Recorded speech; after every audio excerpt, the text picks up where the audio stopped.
প্রথম ঢেউয়ের চূড়াকেও ছাপিয়ে গেছে বর্তমান কোভিড সংক্রমণ। এক সপ্তাহে গড় আক্রান্ত ৪,০০০-এর বেশি। অ্যাক্টিভ সার্ভেলেন্স করে রোগী শনাক্ত করে তাদেরকে আইসোলেট করে আমরা যদি কাজ করি তাহলে আমরা ভালো ফল লাভ করব। লাগাম টানতে প্রয়োজনে আরও কঠোর হবে আইইডিসিআর। 2 সপ্তাহ দেখে তারপরে যদি জনস্বার্থে কোনো ডিসিশন নিতে হয়, কোনো কঠোর অবস্থানে যেতে হয়, ডেফিনেটলি বাংলাদেশ সরকার সেসব পদক্ষেপ নেবে। ভবিষ্যৎ মহামারী ঠেকাতে চুক্তিতে রাজি 23 দেশ। দেখছিলেন প্রধান শিরোনাম। সকালের সময় সঙ্গে আছি আমি আফরোজা মৌটুসী। এবার অন্যান্য শীর্ষ সংবাদ। মধ্যবিত্তের নাগালের বাইরে মুরগি, দাম বেড়েছে কেজিতে 40 টাকার বেশি। সুযোগ নিচ্ছে মধ্যস্থভোগীরা, দাবি সরবরাহকারীদের। রমজানের আগেই নিয়ন্ত্রণের আশ্বাস। চট্টগ্রাম বন্দরে পণ্যবাহী জাহাজ আটকে থাকছে 15 থেকে 18 দিন। সৃষ্টি হচ্ছে জাহাজ জট। লাখ লাখ ডলার জরিমানা গুনছে শিপিং এজেন্টরা।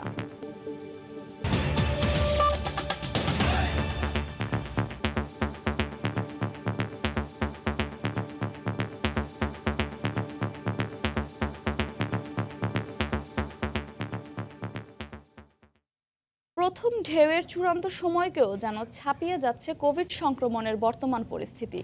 দেশে প্রথমবারের মতো গত 7 দিনে গড় আক্রান্ত 4,000-এরও বেশি। পরিস্থিতি পর্যবেক্ষণের ক্ষেত্রে আগামী এক সপ্তাহ বেশ গুরুত্বপূর্ণ উল্লেখ করে বিশেষজ্ঞরা বলছেন, এখনই সতর্ক না হলে সামনে অপেক্ষা করছে ভয়াবহ কিছু। সংক্রমণের লাগাম টানতে রোগী শনাক্তে সর্বোচ্চ গুরুত্ব দিয়ে প্রতিরোধমূলক ব্যবস্থা নেয়ার তাগিদ বিশেষজ্ঞদের। প্রয়োজনে আরও কঠোর হওয়ার ইঙ্গিত আইইডিসিআর-এর। ফারুক ভুঁইয়া রবিনের রিপোর্ট। দেশে কোভিড সংক্রমণ বাড়ছে ক্ষিপ্র গতিতে। বর্তমান পরিস্থিতি ছাড়িয়ে গেছে আক্রান্ত শনাক্তের আগের সব চিত্র। কোভিডের প্রথম ঢেউয়ে সংক্রমণ চড়া ছিল গত বছরের জুন জুলাই মাস। প্রথম ঢেউয়ে রোগী শনাক্তে 7 দিনের সর্বোচ্চ গড় ছিল গত 2 জুলাই 3,811 জন। তবে এবার ছাপিয়ে গেছে আগের সব রেকর্ড। সবশেষ 7 দিনের গড় শনাক্ত এখন 4,099। বিশেষজ্ঞরা অবশ্য মনে করেন, প্রথম ঢেউয়ের চোড়ার সময়ের তুলনায় বর্তমানে পরীক্ষা হচ্ছে 1.5 গুণ বেশি হারে। তাতে আক্রান্ত শনাক্ত হচ্ছেন বেশি। তবে শঙ্কার বিষয় হলো লাফিয়ে বাড়ছে শনাক্তের হারও। মঙ্গলবার প্রতি 100 জনে আক্রান্ত শনাক্ত হন 19 জন। এই ভাইরাসটি অনবরত পরিবর্তন হচ্ছে, ভাইরাসের ট্রান্সমিশন বেড়ে যাচ্ছে এবং কোথাও কোথাও সিভিয়ারিটি বেড়ে যাচ্ছে। এখনই যদি আসলে এটাকে লাগাম ধরে টেনে নামানো না যায়, তাহলে আমরা সবাই আসলে আরো বেশি ঝুঁকির মধ্যে পড়ে যাব। অ্যাক্টিভ সার্ভেলেন্স করে রোগী শনাক্ত করে তাদেরকে আইসোলেট করে এবং যে বাড়ি থেকে রোগীটা শনাক্ত হলো সেই বাড়িটাকে হোম কোয়ারেন্টাইন করে আমরা যদি কাজ করি তাহলে আমরা ভালো ফল লাভ করব।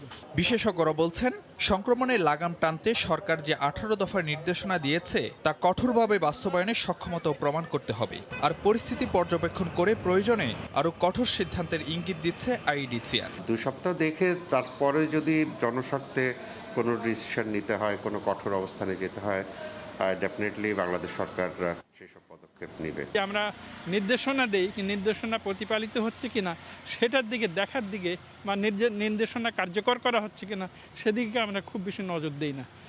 এই অভ্যাসটা আমাদের পরিত্যাগ করতে হবে। ঊর্ধ্বমুখী সংক্রমণ দিন দিন চাপ বাড়াচ্ছে হাসপাতালগুলোতেও। তাই স্বাস্থ্যবিধি মানার কোনো বিকল্প নেই, বলছেন বিশেষজ্ঞরা। দেশে আবারও কোভিড-19 সংক্রমণের ঊর্ধ্বগতি জাগাচ্ছে হাসপাতাল ব্যবস্থাপনার ক্ষেত্রে নানা সংকটের শঙ্কা। বিশেষজ্ঞরা বলছেন, এই অবস্থায় সাধারণ মানুষকে যেমন মেনে চলতে হবে স্বাস্থ্যবিধি, অন্যদিকে সংক্রমণের হ্রাস টানতে সরকারের বিভিন্ন নির্দেশনাগুলো মানাতে প্রশাসনকেও হতে হবে কঠোর। ফারুক ভুঁইয়া, রবিন, সময় সংবাদ, ঢাকা। করোনা সংক্রমণের ঊর্ধ্বগতিতে সরকারের নির্দেশনা মানার অজুহাতে গণপরিবহনে ফের বাড়ানো হলো ভাড়া। আজ থেকে অর্ধেক যাত্রী পরিবহনের বিপরীতে 60% ভাড়া বেশি নেওয়া হবে। এমন সিদ্ধান্তে ক্ষোভ জানিয়েছেন যাত্রীরা। আগেরবারের অভিজ্ঞতায় তাদের অভিযোগ, ভাড়া বেশি নিলেও বাস ভর্তি যাত্রী ওঠানো হতো অহরহই। এদিকে আগের ভাড়াতেই এক আসন ফাঁকা রেখে বিক্রি হচ্ছে ট্রেনের টিকিট। সম্প্রতি আবারও করোনা পরিস্থিতি প্রকট হওয়ায় গণপরিবহনে অর্ধেক যাত্রী নেওয়ার নির্দেশ দিয়েছে সরকার। তবে এবারও সেই একই পথে হেঁটেছেন গণপরিবহন মালিকরা, যা মেনে নিয়ে মঙ্গলবার গণপরিবহনে অর্ধেক যাত্রী নেওয়ার শর্তে পুনরায় 60% ভাড়া বাড়ানোর অনুমোদন দিয়েছে সড়ক পরিবহন মন্ত্রণালয়। সরকারের নির্দেশনা অনুযায়ী গণপরিবহনে অর্ধেক আসন খালি রাখা, হ্যান্ড স্যানিটাইজার ব্যবহার, শতভাগ মাস্ক পরার শর্তে বাস ভাড়ার হার 60% বৃদ্ধি করা হয়েছে। করোনায় মানুষের আয় রোজগার অনেকাংশে কমে গেলেও অব্যাহত রয়েছে ভাড়া বাড়ানোর ধারা। সরকারের নির্দেশনা না মেনেই পরিবহনগুলো বাড়তি ভাড়া নেবে বলেও শঙ্কা যাত্রীদের। এটা জনসাধারণের জন্য অনেক ক্ষতিকর, কারণ এমনিতেই সব জিনিসের দামপত্র বাড়তি আছে। কোভিড-19 খুব খারাপ অবস্থায় আছে। এখন যদি এই ভাড়া বৃদ্ধি করা হয়, এটা সম্পূর্ণ অবৈধভাবে এটা করা হবে, জনগণের উপর এটা চাপাই দেওয়া হবে। এর আগের বার করছে ভাড়া কম নিছে, এরা যাত্রী বেশি নিব, ভাড়া বেশি নিব, সব পথে আমাকে লস, পাবলিকের লস। কেউ এই যে অবস্থায় মানুষ না খেয়ে মরে যেতেছে, এটি তো কেউ দেখেই না। 60% নেবে ঠিক আছে, কিন্তু যাত্রীও ঠিকভাবে নেবে। গণপরিবহনে গাদাগাদি করে যাত্রী তোলার পাশাপাশি উপেক্ষিত স্বাস্থ্যবিধিও। ছুটির দিনেও ঢাকা, চট্টগ্রাম ও সিলেট সহ বেশিরভাগ জায়গায় দেখা যায় একই চিত্র। যাত্রীদের অভিযোগ, বাসের হেল্পার সুপারভাইজাররা সিট না থাকলেও জোর করে যাত্রী তোলেন। সিট খালি আছে, সিট পাইতেছি না। একজন বসে পাশে আরেকজন এসে বসে যায়, কি করবো? এখন তো এরা তো কোনো স্বাস্থ্যবিধির কথা মানে না, আর এরা নিজেরাও কেউ বাধা দিচ্ছে না। প্রতি সিটে একজন করে নিত, আমরা তো একজনই বসতাম। 2 সিটে একজন নেওয়ার কথা, সে অবস্থা তো আপনার নেয় না তো। সিঙ্গেল সিট ফিল আপ হওয়ার পর ওরা দাঁড়িয়ে থাকতেছে বাকি প্যাসেঞ্জারের জন্য। সুপারভাইজাররা বলছেন, অর্ধেক যাত্রী তোলার নির্দেশনা মালিক পক্ষ থেকে তারা এখনো পাননি। এখনো মালিক সমিতি থেকে আমাদের এখনো ডিক্লেয়ার দেয় নাই, এখনো বলে নাই যে প্রতি সিটে একজন করে। 1 তারিখের থেকে পাশাপাশি 2 জন বসা নিষেধ, ডাবল সিটে একজন বসবে। আজকে থেকে না, 1 তারিখের থেকে বলছে। এদিকে এক আসন ফাঁকা রেখে চলবে আন্তনগর, মেইল ও কমিউটার ট্রেন। এখানে নেই ভাড়া বাড়ানোর মহোৎসব, তবে আগাম টিকিট বিক্রি করা ট্রেন চলবে আগের নিয়মেই। মাহমুদ রাকিব, সময় সংবাদ, ঢাকা। মহামারী থেকে ভবিষ্যৎ প্রজন্মকে রক্ষায় একটি চুক্তি করতে যাচ্ছে আন্তর্জাতিক সম্প্রদায়। মঙ্গলবার বিশ্ব স্বাস্থ্য সংস্থার সঙ্গে চুক্তিতে সম্মতি দিয়েছে 23টি দেশের রাষ্ট্রপ্রধান। এরই মধ্যে প্রস্তাবিত চুক্তিটি অনুমোদন দিয়েছেন বিশ্ব স্বাস্থ্য সংস্থার প্রধান তেদ্রোস আধানম গার্বিয়াসুস। চুক্তিটি ভবিষ্যৎ মহামারী মোকাবেলায় গুরুত্বপূর্ণ ভূমিকা পালন করবে বলে জানান তিনি। 23টি দেশের মধ্যে ইউরোপ ও আফ্রিকার দেশগুলোর প্রাধান্য রয়েছে। গত বছর প্রথম এ ধরনের চুক্তির কথা তুলে ধরেন ইউরোপিয়ান কাউন্সিলর প্রেসিডেন্ট চার্লস মিশেল। মহামারীতে টিকা ও ঔষধের সমান অধিকার নিশ্চিতের কথা বলেন তিনি।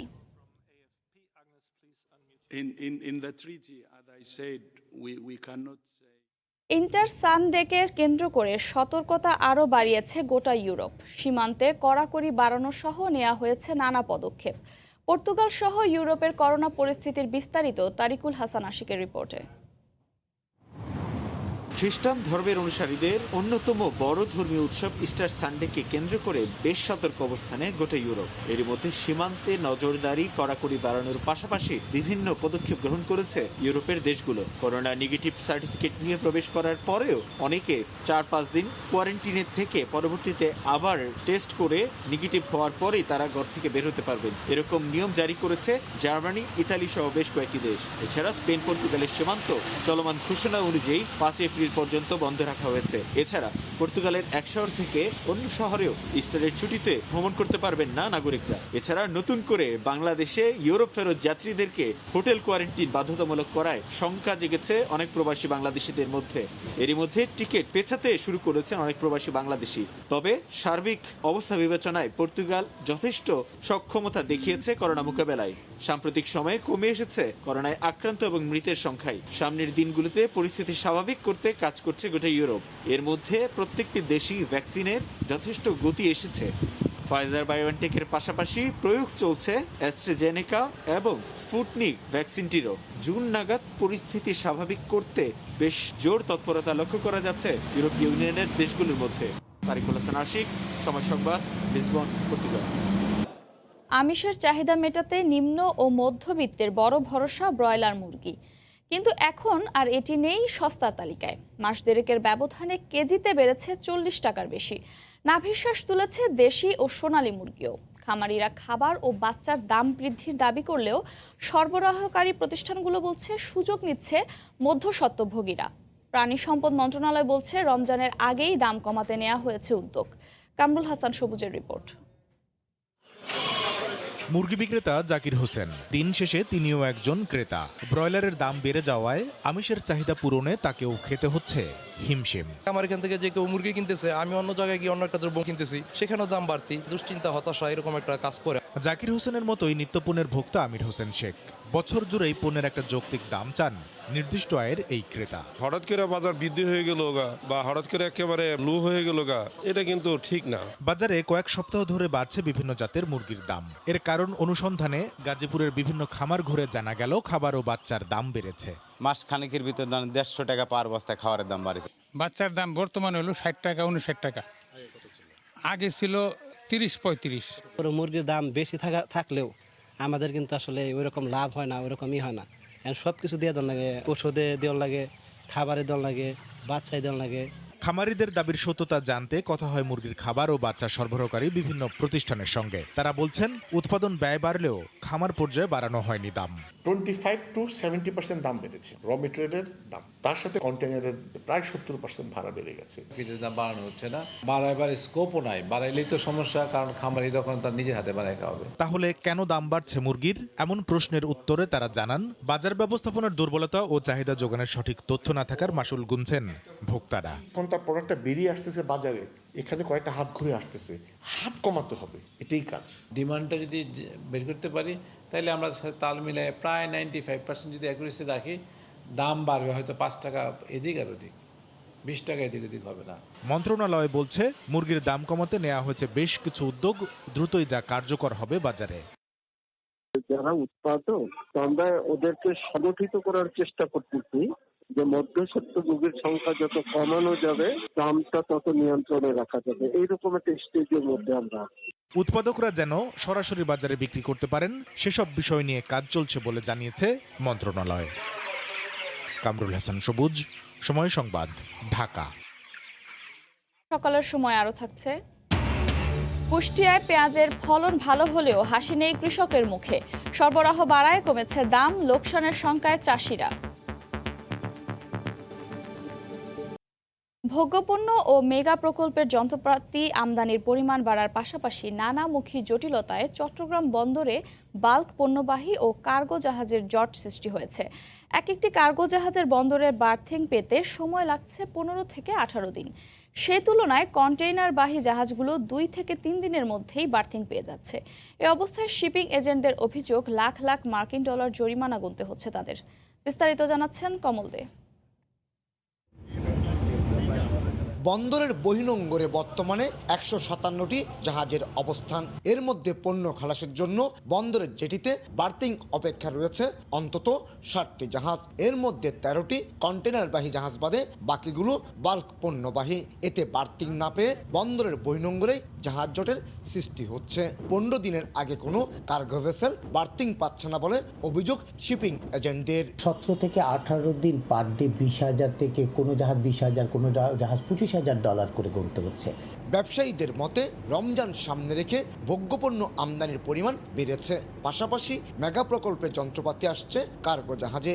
এই অবস্থায় কন্টেনারবাহী জাহাজগুলো অগ্রাধিকার ভিত্তিতেই বন্দরের জেটিতে বার্থিং পাচ্ছে। ফলে কার্গো জাহাজগুলোকে 15 থেকে 20 দিন পর্যন্ত অপেক্ষা করতে হচ্ছে, গুনতে হচ্ছে লাখ লাখ মার্কিন ডলার জরিমানা। এটার জন্য জাহাজ কোম্পানি সরাসরি ক্ষতিগ্রস্ত হচ্ছে এবং সাথে সাথে এটা গিয়ে পড়বে ভোক্তার উপর। এই ক্ষেত্রে ক্ষতি ধরতে গেলে ভোক্তার, দেশের এবং শিপিং কোম্পানির। বন্দর কর্মকর্তাদের দাবি সিঙ্গাপুর সহ বড় বড় বন্দরগুলোতে জাহাজ জট সৃষ্টি হয়, তার প্রভাব পড়ছে চট্টগ্রাম বন্দরে। জটের বিষয় যদি দেখেন তাহলে পেছনের দিকে যদি যান, সিঙ্গাপুর অথবা অন্যান্য জায়গায় বিশাল ধরনের জট হচ্ছে এবং এই জটটা ফিরে এসে আমাদের এখানেও হচ্ছে এবং সবাই একসাথে আসছে এবং এর সাথে যুক্ত হচ্ছে আমাদের রোজা এবং ঈদের পণ্য সামনে, এই পণ্যেরও একটা চাপ আছে। বর্তমানে বন্দরের বহির্নোঙরে 43টি এবং প্রধান জেটির 13টিতে পণ্য খালাস চলছে। জট কাটাতে জাহাজ মেরামতের 2টি ডক ইয়ার্ডে বাল্ক পণ্যবাহী জাহাজ বেরানোর সিদ্ধান্ত নিয়েছে চট্টগ্রাম বন্দর কর্তৃপক্ষ। কমল দে, সময় সংবাদ, চট্টগ্রাম। মাদারীপুরের কালকিনি পৌরসভায় সকাল 8টা থেকে শুরু হয়েছে ভোট গ্রহণ। এই মুহূর্তে মিনারদি ভোট কেন্দ্রের সামনে রয়েছেন রিপোর্টার সঞ্জয় কর্মকার অভিজিৎ। সরাসরি যাচ্ছে তার কাছে। অভিজিৎ। মৌটুসী, আপনি জানেন যে মাদারীপুরে যে কালকিনি পৌরসভা নির্বাচন, সেই নির্বাচনের ভোট গ্রহণ কিন্তু ইতিমধ্যে শুরু হয়ে গেছে।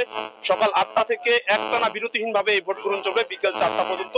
তো আমরা ভোট গ্রহণের শান্তিপূর্ণ ভাবে কিভাবে ভোট গ্রহণ হচ্ছে এবং পদক্ষেপ কি সে বিষয়ে সর্বশেষ তথ্য আমরা জেনে নেব জেলা নির্বাচন কর্মকর্তা ও রিটার্নিং কর্মকর্তা মনিরুজ্জামানের কাছ থেকে। কি সর্বশেষ তথ্য আছে নির্বাচন সম্পর্কে?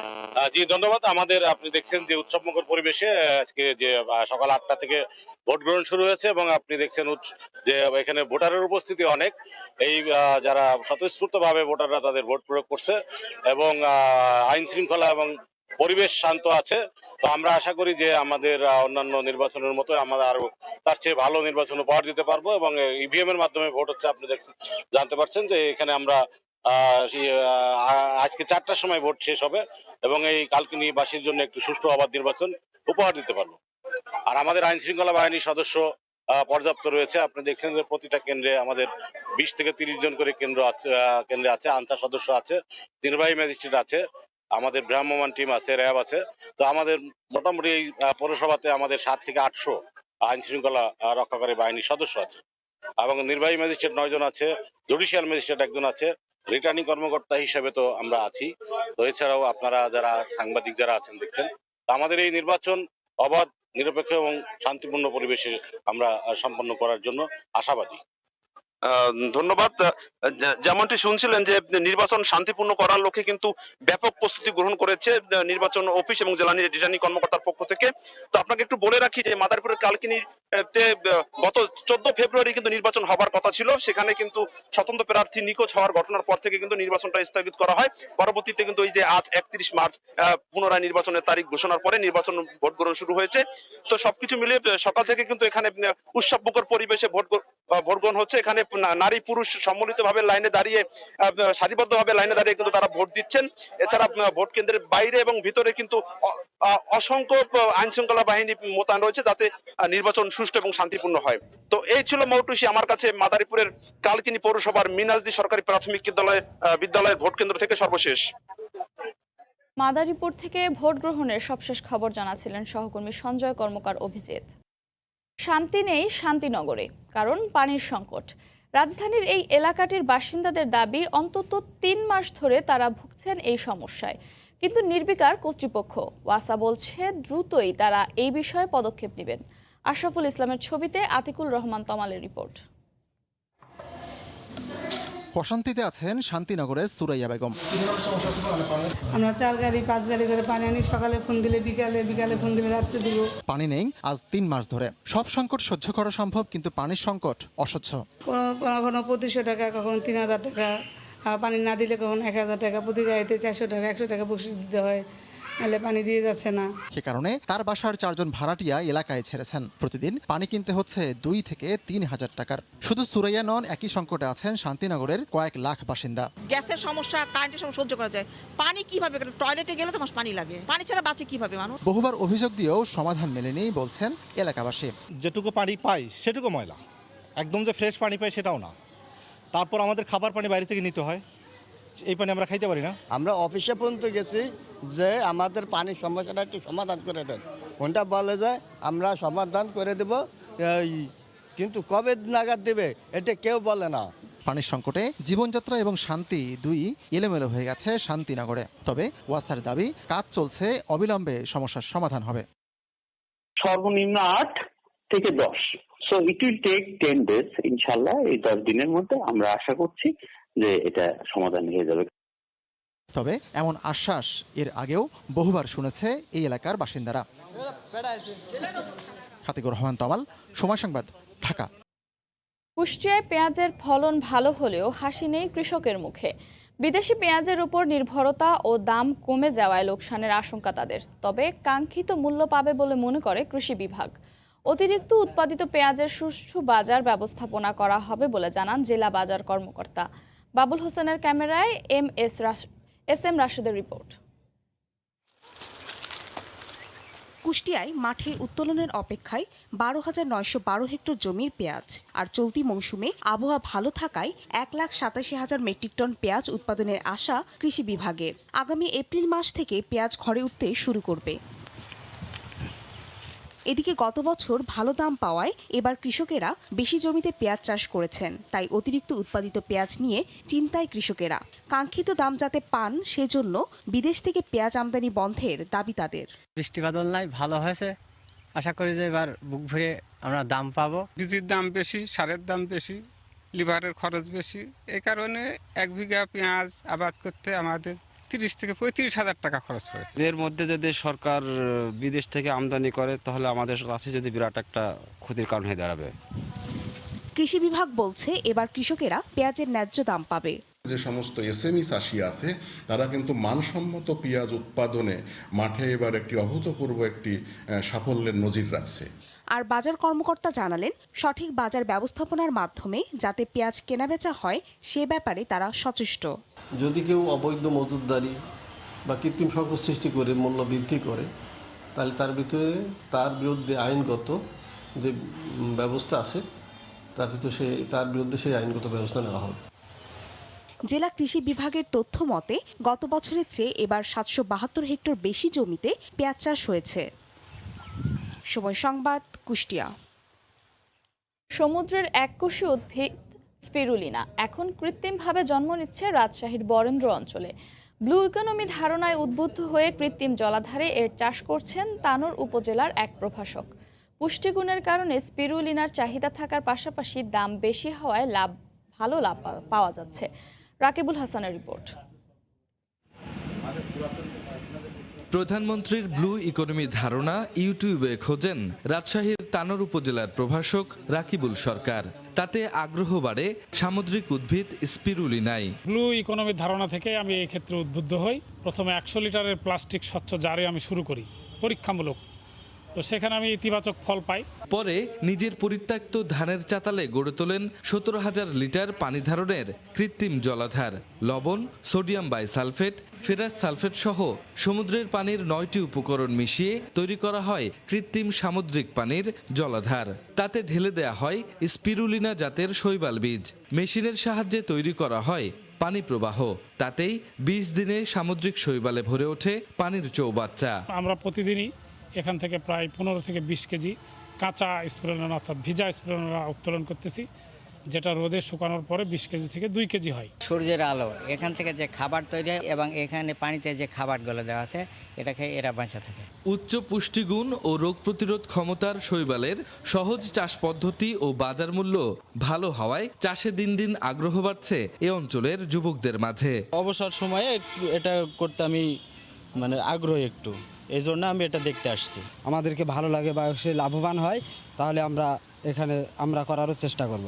এই বিষয়ে জেলার কৃষি বিভাগের কাছে কোনো তথ্য না থাকলেও তানোর উপজেলা প্রশাসন বলছে এর চাষ বাড়াতে প্রয়োজনীয় ব্যবস্থা নেওয়া হবে।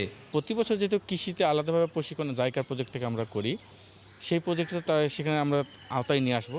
পাশাপাশি আমার কৃষি বিভাগের নিজস্ব যে বিভিন্ন ধরনের প্রশিক্ষণ থাকে সেখানেও এই স্পিরুলিনা চাষের বিষয়টা সাবজেক্টটাকে এনে সেই বিষয়ে আমরা প্রশিক্ষণ দেওয়ার চেষ্টা করব। প্রভাষক রাকিবুল সরকারের এই খামার থেকে প্রতিদিন উৎপাদন হচ্ছে 20 কেজি স্পিরুলিনা শৈবাল, যার প্রতি কেজির মূল্য 3,000 টাকা।